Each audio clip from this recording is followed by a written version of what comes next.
Welcome back, rebellious generals. This is the Battle of 2nd Manassas, or Bull Run, in the CSA campaign on Legendary difficulty. Please be aware that Colonel, Brigadier General, and Major General difficulty levels all share an AI profile. Legendary has its own profile. Generally speaking, anything you see me do in Legendary should also work on the lower difficulty levels. However, due to the aggressiveness of the Legendary AI profile, you may find that the AI on lower levels doesn't act the same way. Two things before we get started. First, I assumed 2nd Bull Run would be my biggest challenge to completing this campaign, and I was right.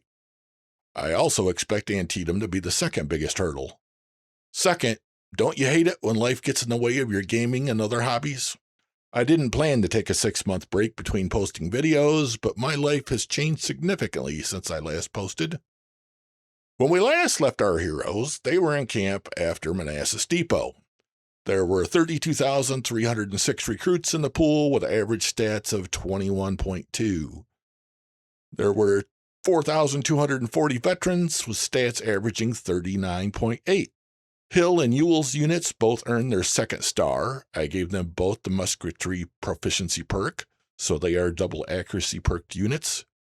My career points from Cedar Mountain and Manassas Depot both went into AO, so I can have a 5th division in the 1st Corps for 2nd Bull Run. I had 3 wounded officers in the academy and 2 others ready for redeployment. I took the Blakeleys and John Hood with rep points. It was really painful not to take the Lamatts and James Artillery. I had several historical officers in the academy, but not enough funds to get them all into the battle. Such is the cost of not taking politics or economy. I'm taking 48 brigades to 2nd Manassas. However, you'll notice that my 1st Corps is built for fighting, and the 2nd and 3rd Corps are really just along for the ride and to help downscale the AI army. Major General D.H. Hill has the 1st Corps. He has double accuracy perks. McLaws has the 1st Division. Preston has led 7 battles. His unit has double accuracy perks and Lorenz rifles. Early has led 6 battles. He has double accuracy perks and Lorenz rifles. Walsh, Buckley, and Breathed are dedicated melee units with 42 Springfields. The unit commanders have led either 2 or 3 battles. Longstreet has the 2nd Division. Ewell has led 4 battles. His unit has double accuracy perks and 61 Springfields.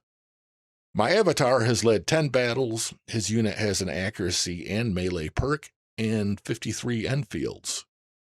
Kemper's led 12 battles. His unit has an accuracy and melee perk and 61 Springfields. Hobson has led 7 battles with an accuracy and melee perk and 61 Springfields. Hill has led 2 battles and has double accuracy perks with 61 Springfields. Atkinson has the 3rd Division. Breckenridge has led 1 battle. His unit has an accuracy perk and 61 Springfields. Siegfried has led 12 battles, and his unit has double melee perks with 53 Enfields. Jackson's led 6 battles, and his unit has double accuracy perks with Lorenz rifles. Wheeler has led 1 battle, and his artillery unit has ordnance rifles with an improved shells perk. Weeks has led 1 battle, and his 12-pound howitzer battery has a horse perk. I purposely boosted his unit up to 18 guns because this will be the most forward battery and likely to take damage from AI counter battery fire. French has the 4th Division with all of my cavalry. Archer has led 6 battles. His unit has double accuracy perks with 59 Sharps carbines. Forrest has led 3 battles. He has a melee perk with Cook & Brothers. I haven't spent any time discussing differences in weapon damage in any of my videos. Technically, the Cook & Brothers is classified as a non-melee weapon, so you can dismount them. However, I believe that has more to do with their effective range being 300 in the mod, which is closer to a carbine range than a shotgun or any of the pistols.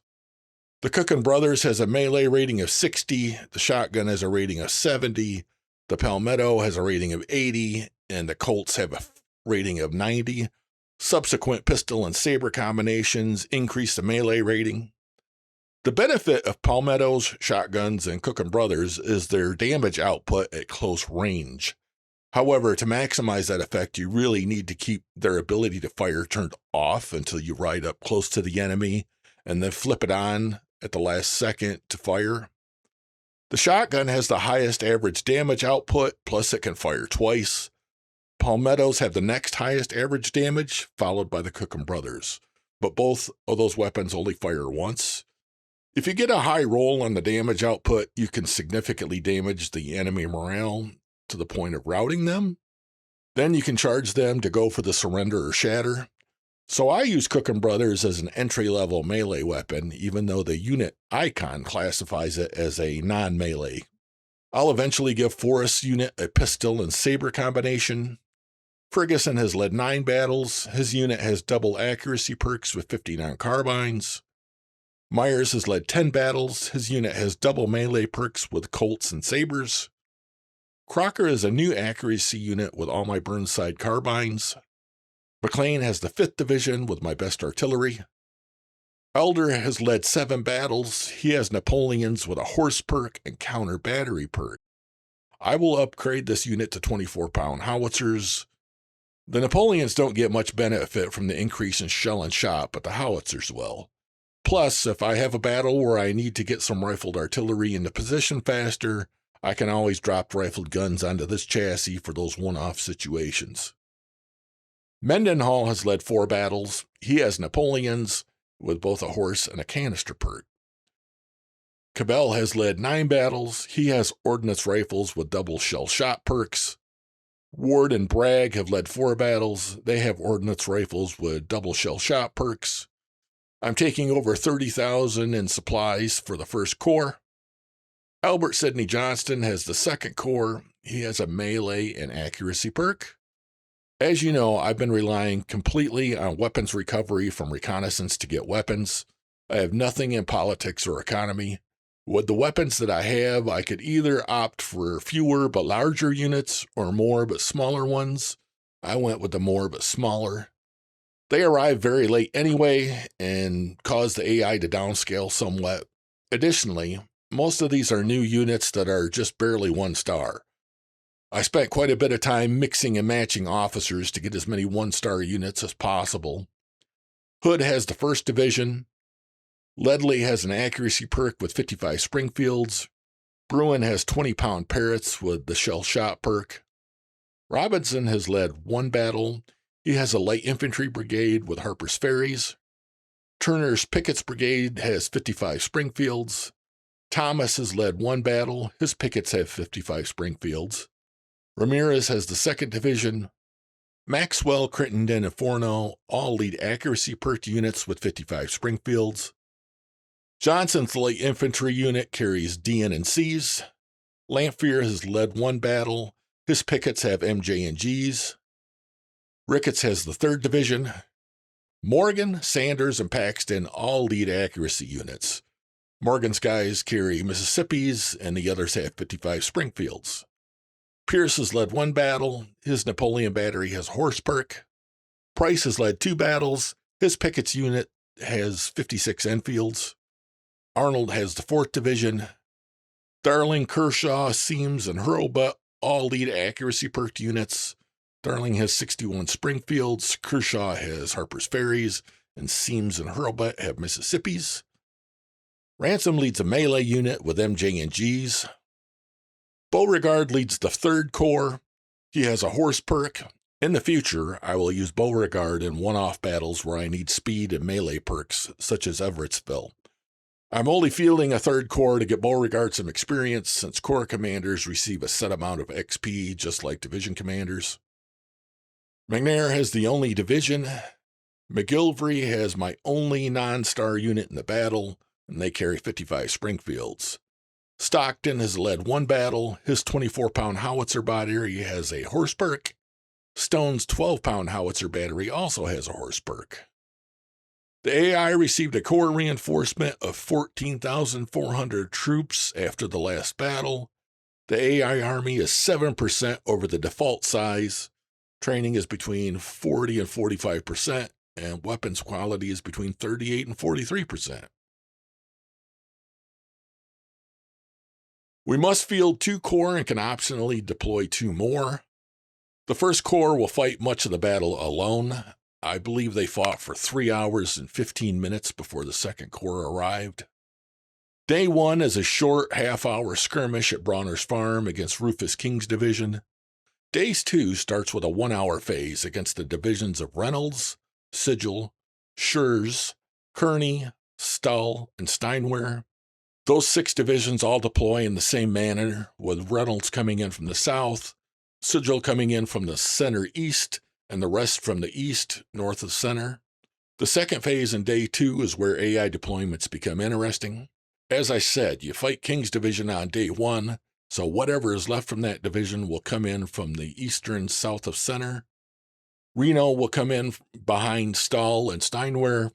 Porter always comes up from the south towards your far right flank, but there's no set time for that to happen. Porter can arrive at any time. The biggest wild card is Henselman, who may come in from the east or the south. The most challenging combination is probably Henselman and Porter coming up from the south, linking up with Reynolds and arriving early while you're still dealing with everyone that's coming in from the east.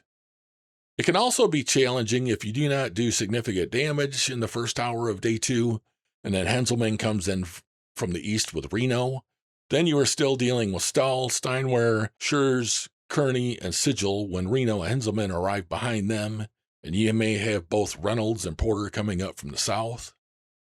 This is a multi-day battle. Only the AI forces for Day 1 will be displayed on the initial deployment screen, so the AI will start with 12,590 soldiers and 19 guns before unit splits. I have a total of 52,978 soldiers and 121 guns. Breaking it down further, the AI will have 4 infantry brigades, 2 dedicated skirmishers, and 1 artillery battery at Bronner's Farm for a total of 8 units before unit splits. Assuming 20% unit splits, we should expect it to get 2 additional units for a total of 10 on Day 1.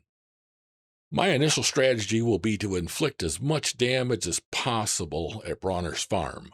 I expect to force a surrender or shatter to its artillery battery and at least 1 of the infantry brigades. Hopefully I can take out a few others before the time expires. I'm going to bring 2 double accuracy brigades to help get the AI units wavering, then charge with the 3 melee infantry brigades and my melee cavalry. Taking out Reynolds' artillery battery and Hatch's infantry brigade are my first priority. Then we'll see how things play out as the other brigades arrive.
Reynolds' artillery battery has shattered. I will let my detached skirmishers run interference on the AI skirmishers just to keep them off my infantry brigades for now.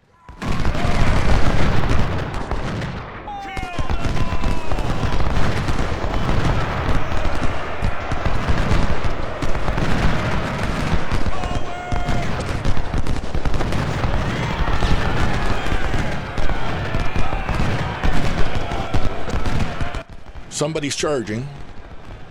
Here comes Doubleday, so maybe I can get 2 infantry brigades eliminated here.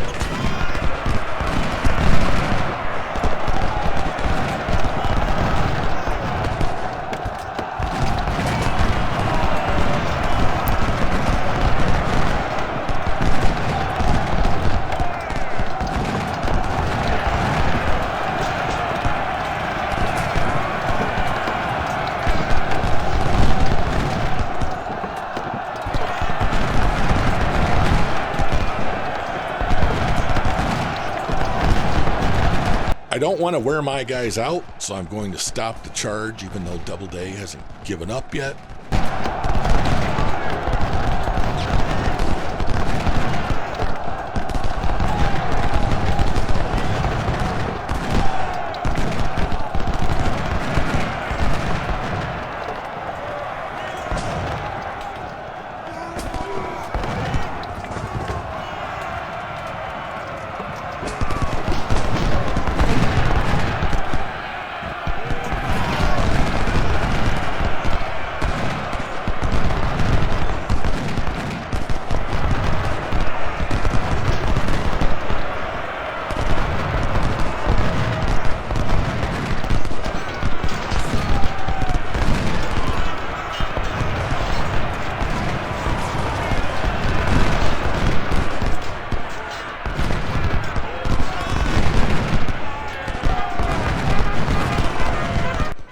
I will see if Myers can take Hatch and let my infantry take out the AI skirmishers.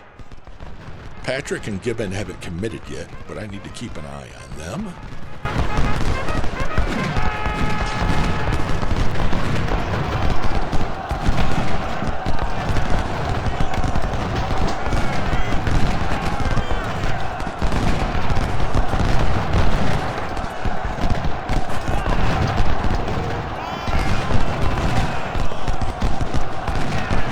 Hatch surrendered. I'll have Myers go after the two skirmishers down here and then see if he can get another chance at Doubleday.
Doubleday surrendered. Got kind of lucky there.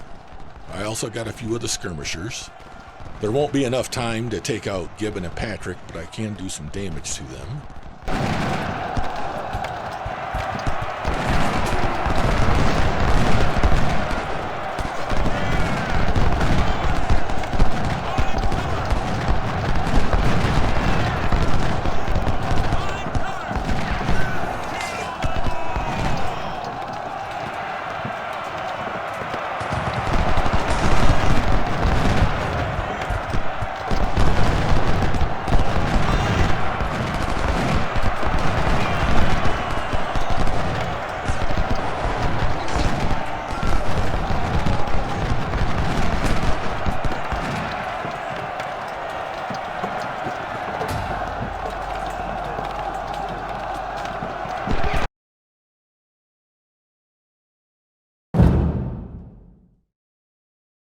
In camp after the first day, I did 3 things. First, I normally don't recommend adding recruits to units at multi-day camps because it throws off your casualty numbers. The game only looks at the total number of soldiers in a unit at the start of the battle and at the end of the battle to determine your casualties. If you add more men in camp between days, the game cannot track the additional losses. However, my cavalry is limited to 100k per unit, and Myers took about 60 casualties. There's a long fight coming up, so I bumped him back up to 1k. Second, I decided that Robinson's light infantry skirmisher would be more valuable to me than a 1-star rifled gun, so I swapped them around. Lastly, I saved the game. There are several issues that can arise from reloading a save while in battle. However, loading from the camp screen should not cause any problems. So if the day 2 battle goes sideways, I can always reload from here and try it again. On day 2 of the battle, we will face 70,875 soldiers on 154 guns. I have 51,888 soldiers and 121 guns. My general strategy for the CSA at 2nd Manassas is to stay mobile, do as much damage as I can early, but don't overcommit to the point that I'm out of place to defend the right flank. Reynolds' division is usually the easiest to ambush at the start of this phase if you rush immediately to the south. However, more often than not, that division tends to just hang out in the woods west of town and not engage until the next phase. That division has 3 infantry brigades plus 1 artillery battery, not counting unit splits, but since it delays attacking, it's not really my highest priority. I'm going to set a defensive line to the north, or my left flank, and then mobilize the rest of my force to hit Sigil hard. Once the next phase starts, I'll see whether Henselman is coming from the north or south of my mobile force, and I'll adjust accordingly. In my opinion, 2nd Manassas is one of those battles where the worst thing you can possibly do is just sit back on the ridge and wait for the AI to gather its divisions and attack you collectively. You want to start whittling them down as soon as possible. My 3 rifled gun batteries and the 12-pound howitzers will stay on the left flank to help with the defense. Both of my 2-star Napoleons will go with my mobile forces to attack Sigil.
Okay, Henselman's coming in from the east.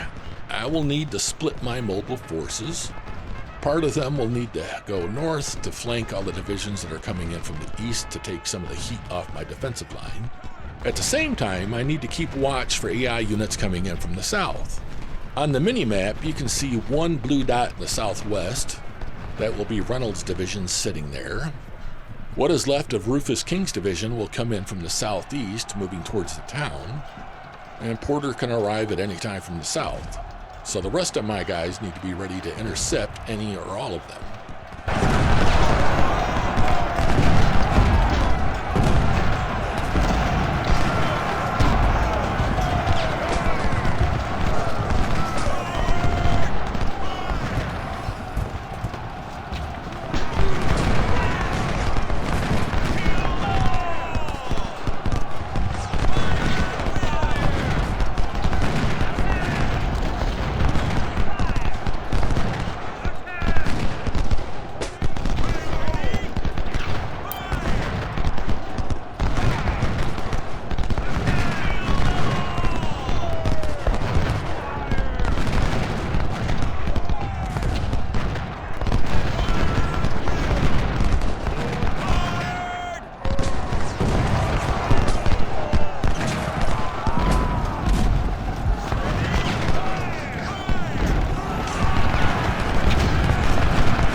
This battle is won. The question now is just how lopsided is it going to get? My cavalry will clean up the rest of these troops in the north. My reinforcements will be arriving now and can help fight in the south. Porter still hasn't arrived yet. I don't think I've ever seen him arrive this late. Then we'll see how many I can eliminate with the time left in the battle.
I didn't make any changes in camp going into day 3. The AI has 30,995 soldiers and 67 guns on this day, not counting unit splits. I still have 41,231 soldiers and 106 guns remaining. So Porter's finally arrived. This has to be the latest I've ever seen. I will spend a little time cleaning things up and getting my guys into position to finish out the day. I'm going to push my left flank up to the forward fortifications to get aggressive about trying to finish off the Union force. We have 1 hour in this first phase and an hour and 15 minutes in the second phase. Given the size of the map, there isn't a lot of time to chase everyone down. I want to point out 2 things about this day. First, although it's easy to run up and capture the 2 VPs, this phase will end when their contested timers expire. You don't need to capture either one of them for the battle to continue, so I always leave at least one of them alone to maximize my fighting time in this phase. You'll need to capture Henry Hill in the last phase, plus hold Stony Ridge to win the battle. When this next phase starts, you need to be on the lookout for kamikaze-like AI cavalry squadrons. It gets 2 of them, and if they both split, it'll have 4. They can be either melee or carbine cavalry. Regardless, they think nothing of charging straight into the fight. For that reason, I like to keep my units grouped together because single units can be easily overwhelmed by them.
There were about 1,800 AI troops left out there somewhere. I see a second blue dot appear on the map just before the timer expired. I had 4,891 killed, 13,806 wounded, and 2,141 missing, which is about 40% of my total force. The AI lost 66,089 men, which is just over 69% of its deployed force.